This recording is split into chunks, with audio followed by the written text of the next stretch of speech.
कंजक पूजो और बेटी मारो, ये पाप करो ना जालिम हत्यारों। मत पाप करो, मत पाप करो। क्यों मारते हो बेटियां जब पूजते हो कंजकी।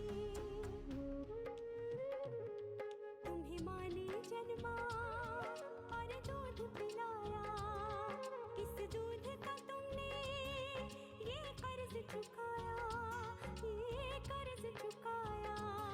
बेटी की हत्या का पाप कमाया। मत पाप करो, मत पाप करो।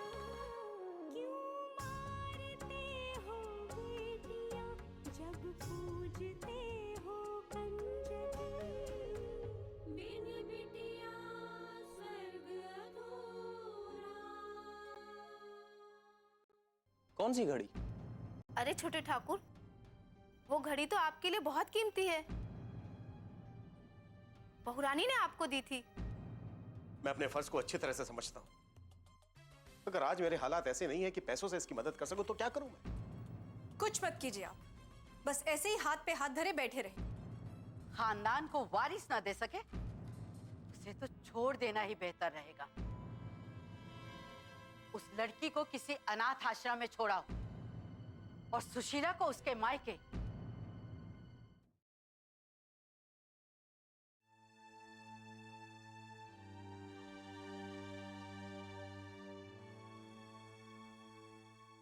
कुछ फर्क पड़ा बहनी? पहले से ठीक है। नंदिनी, मुझे पता है तुम्हारे साथ ये सब क्यों हो रहा है। क्यों हो रहा है? बाबूजी की वजह से।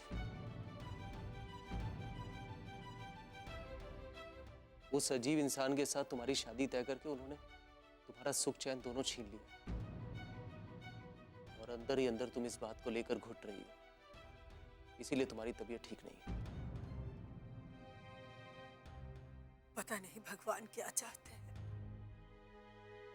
क्यों मेरी फूल सी बच्ची के साथ ऐसा कर रहे हैं। माँ, ये बात मैं पहले भी कह चुका हूं और फिर कह रहा हूं, इसमें हम कुछ नहीं कर सकते।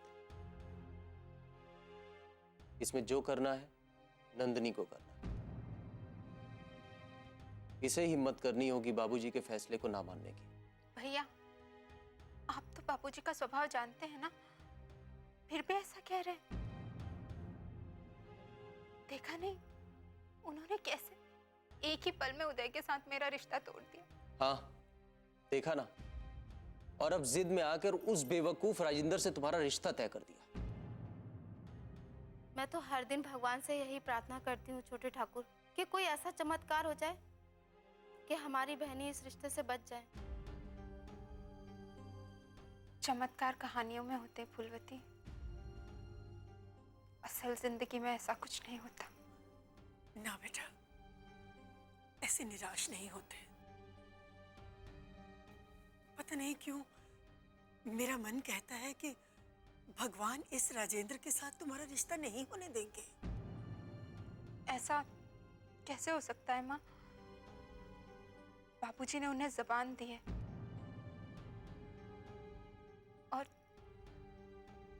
और आप जानती हैं बापूजी अपनी जबान से कभी नहीं फिरते।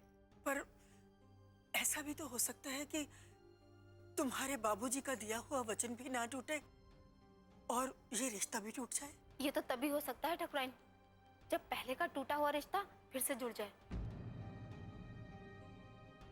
वो तो अब संभव नहीं है। उन लोगों ने हमारे घर पर आकर रिश्ता तोड़ा है, और ये बात ठाकुर साहब को बहुत अंदर तक चुभ गई। माँ, क्या एक बार भी कोशिश नहीं की जा सकती? मैं समझ सकती हूँ बेटा, लेकिन तेरे बाबूजी ने उस छोटी सी कोशिश के लिए भी जगह नहीं छोड़ी है। जिस तरह से उन्हें जलील करके घर से बाहर निकाला है, उनके साथ रिश्ता जोड़ने का हम सोच भी नहीं सकते अब। काश के बाबूजी ने अपने आप पर काबू रखा होता और उदय के घर वालों को उल्टा सीधा ना बोला होता, तो कम से कम मैं मिन्नतें करके ये रिश्ता ना टूटने देता। मत रो बेटा, मत रो। भाग्य के आगे हम सबको झुकना ही पड़ता है। तो उदय का ख्याल अपने मन से निकाल दे। अगर हम लोग चाहेंगे भी तो भी हम उनसे रिश्ता नहीं जोड़ सकते, क्योंकि तेरे बाबूजी अब ऐसा होने नहीं देंगे। और एक बात का ध्यान रखना, अगर तेरे बाबूजी को ये भनक भी लगे कि तू उदय के बारे में सोचती भी है, तो भी वो बर्दाश्त नहीं करेंगे। पता नहीं क्या कर बैठे वो।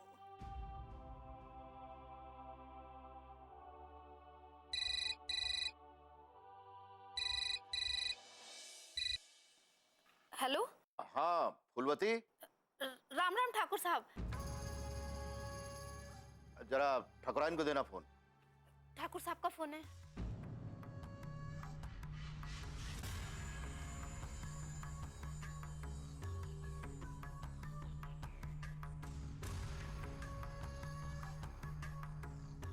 जी ठाकुर साहब।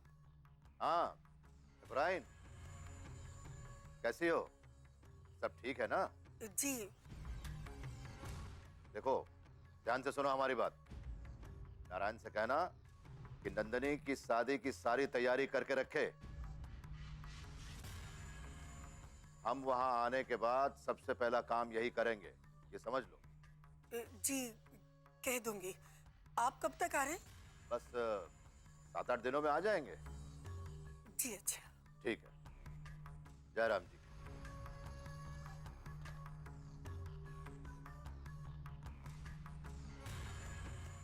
क्या हुआ माँ? तुम्हारे बाबूजी 7-8 दिन में वापस आ रहे हैं। उन्होंने कहा कि नंदिनी की शादी की सब तैयारियां करके रखना। वो आते ही नंदिनी की शादी कर देंगे।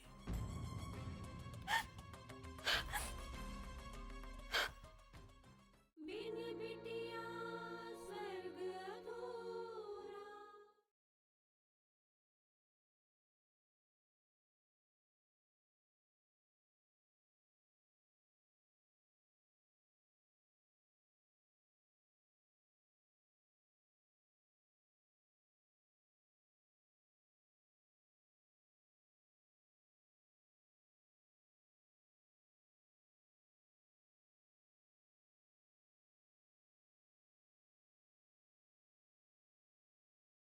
बिन बिटिया स्वर्ग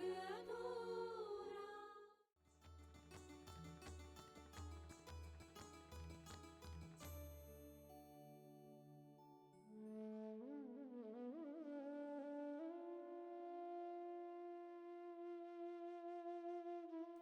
शीला मत रो। तुम तो जानती हो मैं तुम्हें इस तरह रोते हुए नहीं देख सकता। मत रो। मुझे समझाती रहती थी कि माँ की बातों का बुरा मत मानो, वो कुछ दिनों के लिए आई हैं, उनकी बातों को दिल पे मत लगाओ। आप खुद रो रही हो, बस करो। माँ तो कब से कह रही हैं दूसरी शादी कर लो। मैंने दूसरी शादी की नहीं ना। जब मैं तुम्हारे साथ हूं तो तुम्हें परेशान होने की क्या जरूरत है? कुछ भी हो, कह तो सच ही रही है ना वो। आखिर आखिर माता पिता के अपने बच्चों से कुछ तो सपने जुड़े होते हैं। मैं उन्हें एक वारिस भी ना दे पाई, ना आपको एक संतान दे पाई। ऐसा वो सोचती है, मैं नहीं। मेरे लिए सबसे बढ़कर तुम हो, तुम्हारा साथ है। अब बच्चा होना या ना होना ये भगवान की मर्जी है। उसकी मर्जी के बिना पत्ता नहीं हिलता। सारी दुनिया उसकी मर्जी के आगे बेबस है, तो हम कुछ नहीं कर सकते। अगर भगवान नहीं चाहते तो हम क्या कर सकते हैं? ये सब मैं भी समझती हूँ, पर इसका मतलब ये तो नहीं ना कि उनको अपने सपने भूलने पड़े। वो हमसे बस इतना ही तो चाहती है, और वो भी नहीं दे पा रहे। अब इस बात को यहीं खत्म करो, मैं तुमसे और बात नहीं करना चाहता। नहीं, बात खत्म नहीं होती। माँ जी का फैसला सही है, आप दूसरी शादी कर लीजिए। अरे तुम्हारा दिमाग ठीक है? दूसरी शादी कर लो। दूसरी शादी करनी होती तो कब की कर लेता, इतना इंतजार क्यों करता? अभी भी अभी भी देर नहीं हुई है। मैं अनु को लेकर कहीं और चली जाऊंगी। क्या कहा तूने? कितनी आसानी से तुमने कह दिया मैं अनु को लेकर कहीं चली जाती हूँ। उधर माँ ने अपनी मर्जी सुना दी कि मैं दूसरी शादी कर लूं, इधर तुम कह रही हो कि मैं अनु को लेकर कहीं चली जाऊंगी। सबकी मर्जी है। उससे कोई मेरी मर्जी पूछेगा मैं क्या चाहता हूं, किसके साथ रहना चाहता हूं? मेरी मर्जी, मेरी भावनाएं तुम लोगों के लिए कोई मायने नहीं रखती।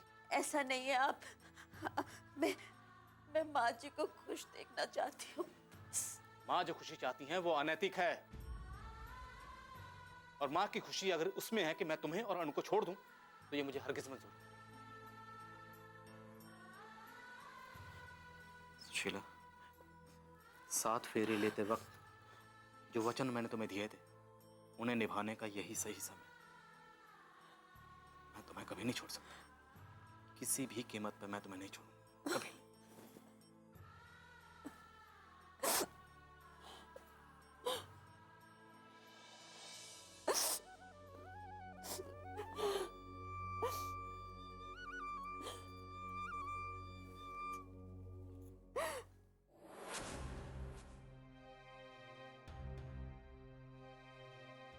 प्रदीप भैया बहुत दुखी होकर घर से निकले हैं। कहीं वो फिर से शराब? नहीं नहीं नहीं, ऐसा नहीं होना चाहिए। उससे पहले उन्हें संभालना होगा। पर कैसे?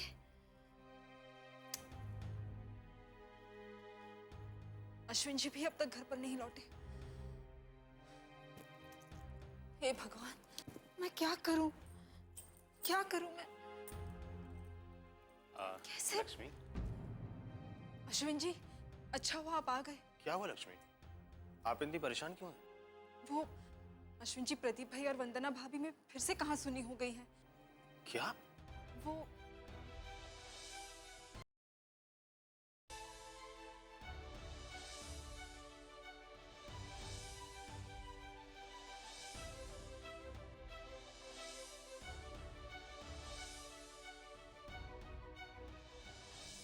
ऑफ। ये लोग भी जाने जाने कब संभालेंगे अपने आप को। अश्विन जी, प्रदीप भैया बहुत दुखी थे और वो ऐसे ही घर से निकल गए। मुझे डर इस बात का लग रहा है कि कहीं वो फिर से शराब न पी ले। कितना वक्त हो गया भैया को गए हुए? यही आधा घंटा हो चुका है। मैंने उन्हें रोकने की कोशिश की अश्विन जी, लेकिन वो नहीं रुके।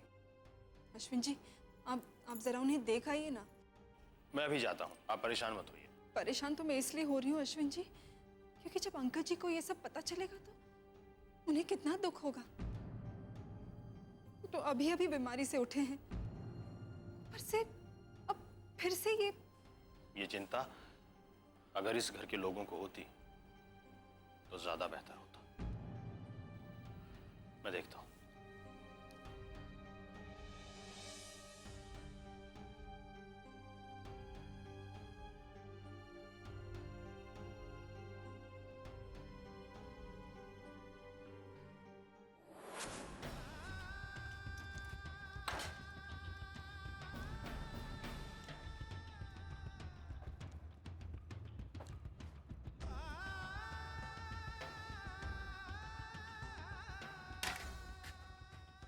सॉरी, क्या आप ज्यादा दारू पी लेते हैं क्या? शराबी हैं क्या?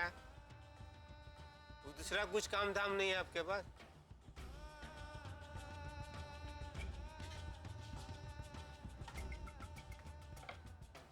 अब तो बाहर वालों को भी पता चल गया है मेरे बारे में। सब लोग मुझे ताना दे, धिक्कारेंगे। देखो, हो जा रहा है प्रदीप तलवार, नाकारा, निकम्मा, जो किसी काम का नहीं, जो अपने परिवार की जिम्मेदारी तक नहीं उठा सकता। कहां जाऊं? बिन बिटिया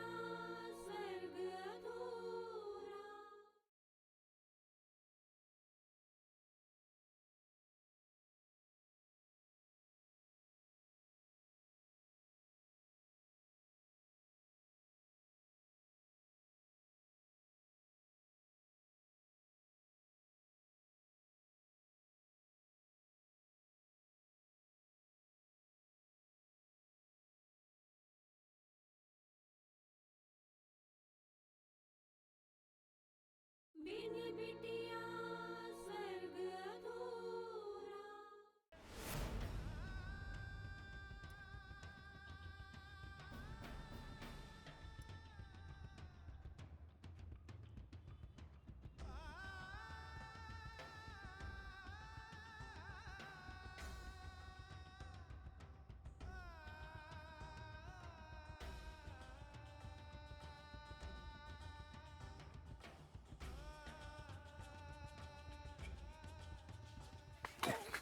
भैया भैया, थैंक यू भाई साहब, आपने मुझे गिरने से बचा लिया। कहाँ जा रहे हैं भैया?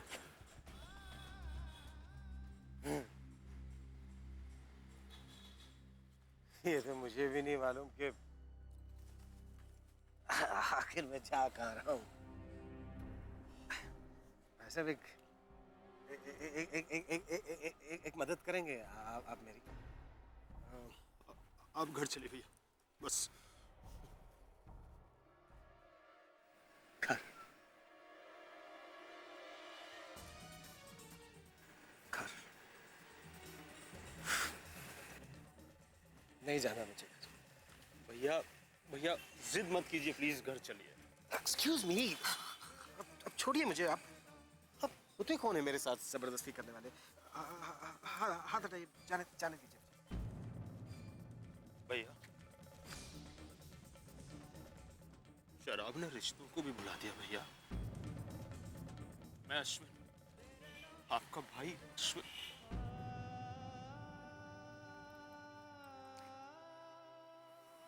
अश्विन,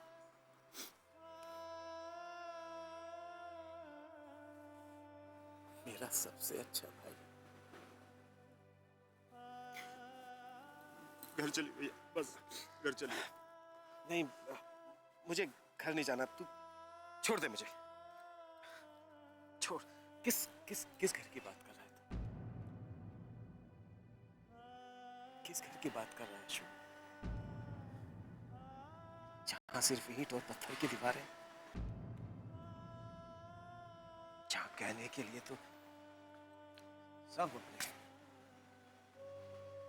लेकिन कोई अपना नहीं।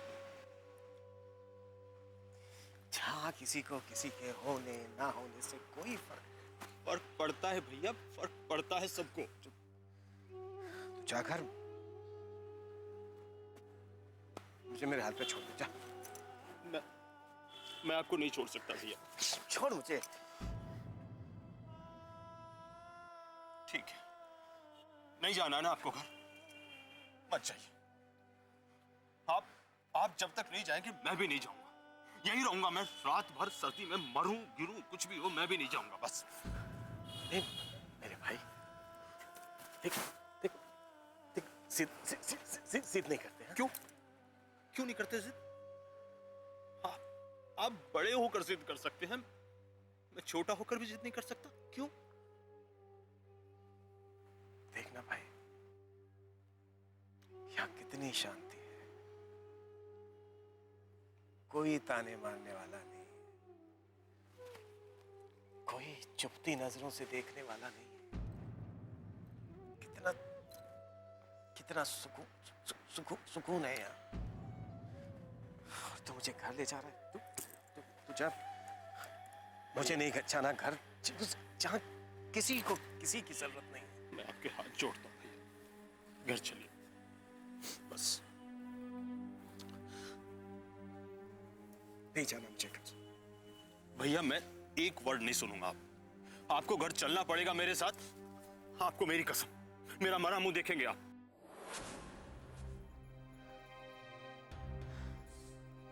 हे भगवान, पता नहीं अश्विन जी को प्रदीप भैया मिले भी कि नहीं।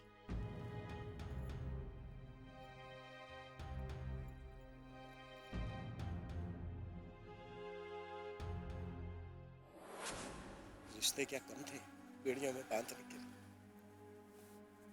जो तू मुझे अपनी कसम दे रहा। भैया और कोई रास्ता नहीं छोड़ा है आपने, कोई रास्ता नहीं छोड़ा है। सब लोग आपका इंतजार कर रहे हैं घर पर। भैया प्लीज आप चलिए। इंतजार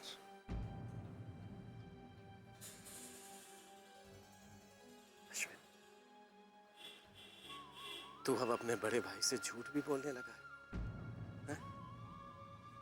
अरे कौन इंतजार कर रहा है मेरा वहां? बिन बिटिया स्वर्ग अधूरा।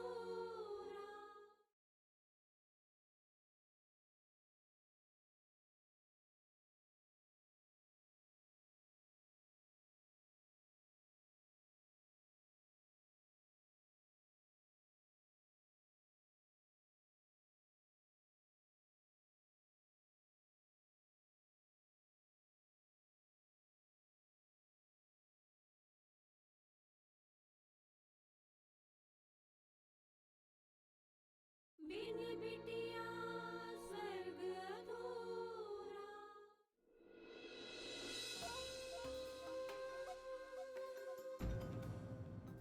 लक्ष्मी, तुम इस वक्त यहाँ क्या कर रही हो? जी वो मुझे नींद नहीं आ रही थी, इसलिए मैं यहाँ चली आई। आपको कुछ चाहिए? मुझे जो चाहिए मैं खुद ले लूंगी। जी।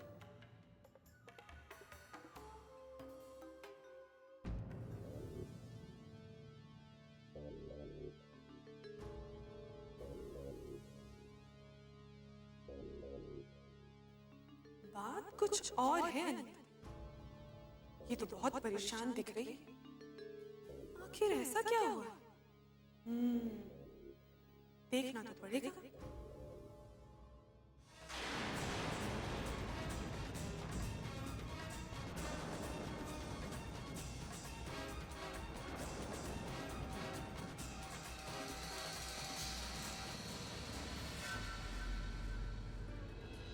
अश्विन जी, आप, हे भगवान, जिसका डर था वही हुआ। हाय राम, ये क्या?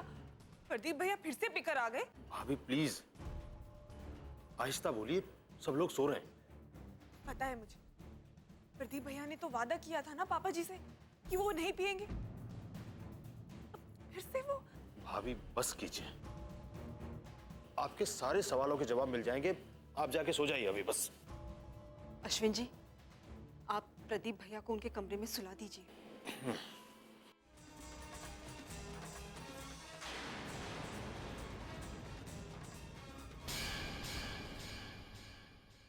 अरे मुझे सब पता है, तुम लोगों को मेरा यहाँ आना अच्छा ही नहीं लगा, तभी तो जानबूझ के इससे ऐसी सब हरकतें करवा रहे हो ताकि मैं जल्दी से जल्दी यहाँ से चली जाऊँ काशी वापस। ठाकुर साहब अब आएंगे, लेकिन ठाकुर साहब का तो कहीं पता ही नहीं था। अच्छा, जब आपकी तरफ से भी बेरुखी मिलती है तो भैया बर्दाश्त नहीं कर पाते और पीने निकल जाते हैं, है ना?